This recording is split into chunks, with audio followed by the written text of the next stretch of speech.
Section 1. Hi, Alex. It's Martha Clines here. James White gave me your number. I hope you don't mind me calling you. Of course not. How are you, Martha? Good, thanks. I'm ringing because I need a bit of advice. Oh yeah, what about? The training you did at JPNW a few years ago, I'm applying for the same thing. Oh right, yes, I did mine in 2014. Best thing I ever did, I'm still working there. Really? What are you doing? Well, now I work in the customer services department, but I did my initial training in finance. I stayed there for the first 2 years and then moved to where I am now. That's the same department I'm applying for. Did you enjoy it? I was pretty nervous to begin with. I didn't do well in my exams at school, and I was really worried because I failed maths. But it didn't actually matter because I did lots of courses on the job. Did you get a diploma at the end of your trainee period? I'm hoping to do the one in business skills. Yes, that sounds good. I took the one on IT skills, but I wish I'd done that one instead. Okay, that's good to know. What about the other trainees? How did you get on with them? There were about 20 of us who started at the same time, and we were all around the same age. I was 18, and there was only one person younger than me who was 17. The rest were between 18 and 20. I made some good friends. I've heard lots of good things about the training at JPNW. It seems like there are a lot of opportunities there. Yeah, definitely. Because of its size, you can work in loads of different areas within the organisation. What about pay? I know you get a lower minimum wage than regular employees. That's right, which isn't great, but you get the same number of days holiday as everyone else, and the pay goes up massively if they offer you a job at the end of the training period. Yeah, but I'm not doing it for the money. It's the experience I think will be really useful. Everyone says by the end of the year you gain so much confidence. You're right, that's the most useful part about it. There's a lot of variety too. You're given lots of different things to do. I enjoyed it all. I didn't even mind the studying. Do you have to spend any time in college? Yes, 1 day each month. So you get lots of support from both your tutor and your manager. That's good. And the company is easy to get to, isn't it? Yes, it's very close to the train station, so the location's a real advantage. Have you got a date for your interview yet? Yes, it's on the 23rd of this month. So long as you're well prepared, there's nothing to worry about. Everyone's very friendly. I am not sure what I should wear. What do you think? Nothing too casual, like jeans, for example. If you've got a nice jacket, wear that with a skirt or trousers. Okay, thanks. Any other tips? Well, I know it's really obvious, but arrive in plenty of time. They hate people who are late. So make sure you know exactly where you have to get to.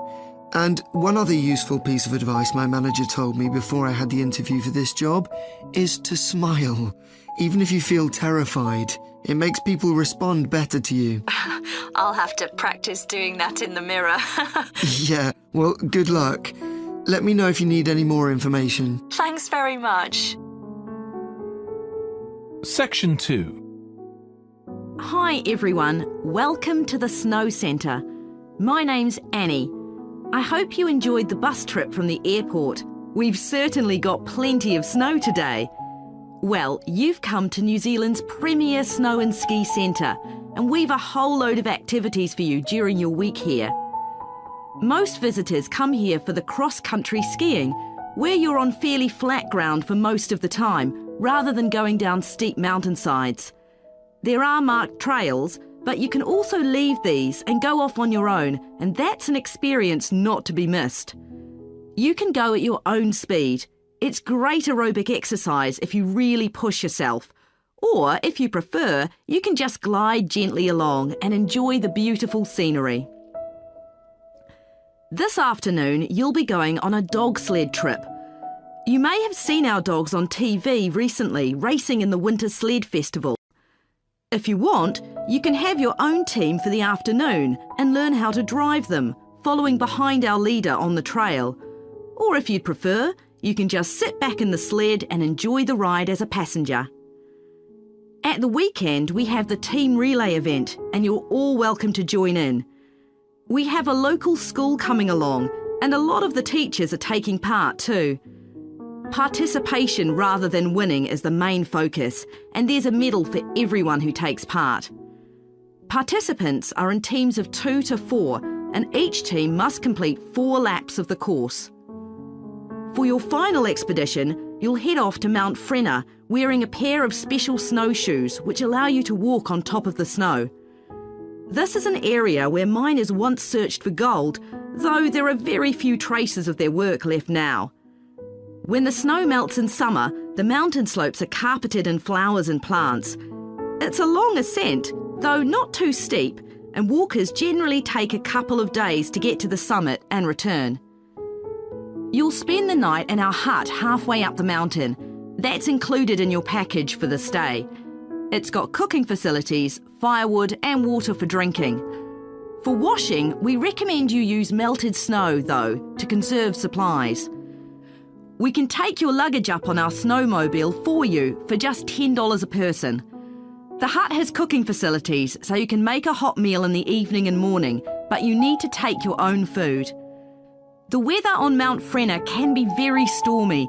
In that case, stay in the hut. Generally, the storms don't last long. Don't stress about getting back here to the centre in time to catch the airport bus. They'll probably not be running anyway. We do have an emergency locator beacon in the hut, but only use that if it's a real emergency, like if someone's ill or injured. Now, let me tell you something about the different ski trails you can follow during your stay here. Highland Trail's directly accessible from where we are now. This trail's been designed to give first-timers an experience they'll enjoy regardless of their age or skill, but it's also ideal for experts to practice their technique. Then there's Pine Trail. If you're nervous about skiing, leave this one to the experts. You follow a steep valley looking right down on the river below. Scary! But if you've fully mastered the techniques needed for hills, it's great fun. Stony Trail's a good choice once you've got a general idea of the basics. There are 1 or 2 tricky sections, but nothing too challenging. There's a shelter halfway where you can sit and take a break and enjoy the afternoon sunshine. And finally, Losers Trail. This starts off following a gentle river valley, but the last part is quite exposed, so the snow conditions can be challenging. If it's snowing or windy, check with us before you set out to make sure the trail's open that day. Right, so now if you'd like to follow me, we'll get started. Section 3. I still got loads to do for our report on nutritional food labels. Me too. What did you learn from doing the project about your own shopping habits? Well, I've always had to check labels for traces of peanuts in everything I eat because of my allergy. But beyond that, I've never really been concerned enough to check how healthy a product is. This project has actually taught me to read the labels much more carefully. I tended to believe claims on packaging, like low in fat. But I now realise that the healthy yoghurt I've bought for years is full of sugar, and that it's actually quite high in calories. Ready meals are the worst. Comparing the labels on supermarket pizzas was a real eye-opener. Did you have any idea how many calories they contain? I was amazed. Yes, because unless you read the label really carefully, you wouldn't know that the nutritional values given are for half a pizza. When most people eat the whole pizza. Not exactly transparent, is it? Not at all. But I expect it won't stop you from buying pizza. Probably not, no. I thought comparing the different labelling systems used by food manufacturers was interesting. I think the kind of labelling system used makes a big difference. Which one did you prefer? I like the traditional daily value system best, the one which tells you what proportion of your required daily intake of each ingredient the product contains. I'm not sure it's the easiest for people to use, but at least you get the full story.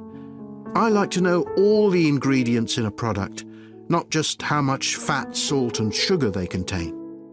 But it's good supermarkets have been making an effort to provide reliable information for customers. Yes, there just needs to be more consistency between labelling systems used by different supermarkets, in terms of portion sizes, etc. The labels on the different brands of chicken flavour crisps were quite revealing too, weren't they? Yeah. I don't understand how they can get away with calling them chicken flavour when they only contain artificial additives. I know. I'd at least have expected them to contain a small percentage of real chicken. Absolutely. I think having nutritional food labelling has been a good idea, don't you? I think it will change people's behaviour and stop mothers, in particular, buying the wrong things. But didn't that study kind of prove the opposite? People didn't necessarily stop buying unhealthy products. They only said that might be the case. Those findings weren't that conclusive, and it was quite a small-scale study. I think more research has to be done. Yes, I think you're probably right. What do you think of the traffic light system? I think supermarkets like the idea of having a colour-coded system, red, orange or green, for levels of fat, sugar and salt in a product. But it's not been adopted universally, and not on all products. Why do you suppose that is? Pressure from the food manufacturers. Hardly surprising that some of them are opposed to flagging up how unhealthy their products are. I'd have thought it would have been compulsory. It seems ridiculous it isn't. I know. And what I couldn't get over is the fact that it was brought in without enough consultation. A lot of experts had deep reservations about it. That is a bit weird. I suppose there's an argument for doing the research now when consumers are familiar with this system. Yeah, maybe. The participants in the survey were quite positive about the traffic light system.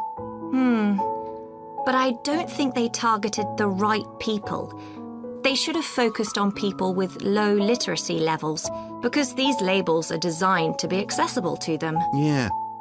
But it's good to get feedback from all socio-economic groups, and there wasn't much variation in their responses. No. But if they hadn't interviewed participants face-to-face, they could have used a much bigger sample size. I wonder why they chose that method. Dunno. How were they selected? Did they volunteer or were they approached? I think they volunteered. The thing that wasn't stated was how often they bought packaged food. All we know is how frequently they used the supermarket. Section 4. In my presentation, I'm going to talk about coffee and its importance both in economic and social terms. We think it was first drunk in the Arab world, but there's hardly any documentary evidence of it before the 1500s. Although, of course, that doesn't mean that people didn't know about it before then. However, there is evidence that coffee was originally gathered from bushes growing wild in Ethiopia, in the northeast of Africa. In the early 16th century, it was being bought by traders, and gradually its use as a drink spread throughout the Middle East. It's also known that in 1522, in the Turkish city of Constantinople, which was the centre of the Ottoman Empire, the court physician approved its use as a medicine. By the mid-1500s, coffee bushes were being cultivated in the Yemen, and for the next 100 years, this region produced most of the coffee drunk in Africa and the Arab world. What's particularly interesting about coffee is its effect on social life. It was rarely drunk at home, but instead people went to coffee houses to drink it. These people, usually men, would meet to drink coffee and chat about issues of the day.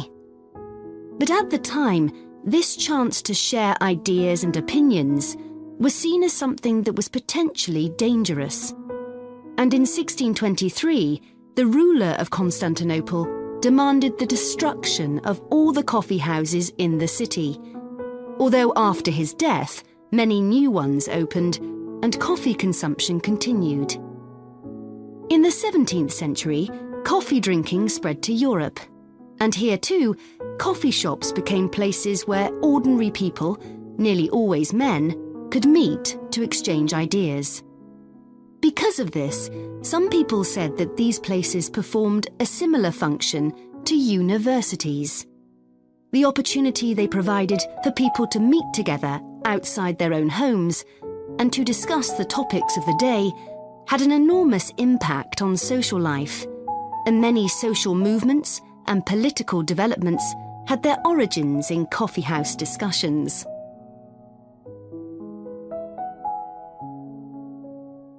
In the late 1600s, the Yemeni monopoly on coffee production broke down, and coffee production started to spread around the world, helped by European colonization.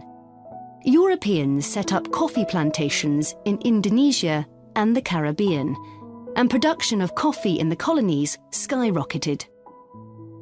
Different types of coffee were produced in different areas, and it's interesting that the names given to these different types, like Mocha or Java coffee, were often taken from the port they were shipped to Europe from. But if you look at the labour system in the different colonies, there were some significant differences. In Brazil and the various Caribbean colonies, coffee was grown in huge plantations, and the workers there were almost all slaves. But this wasn't the same in all colonies. For example, in Java, which had been colonised by the Dutch, the peasants grew coffee and passed a proportion of this on to the Dutch, so it was used as a means of taxation.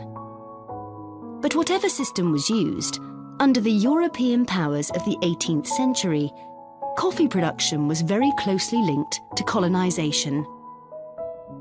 Coffee was grown in ever-increasing quantities to satisfy the growing demand from Europe, and it became nearly as important as sugar production, which was grown under very similar conditions.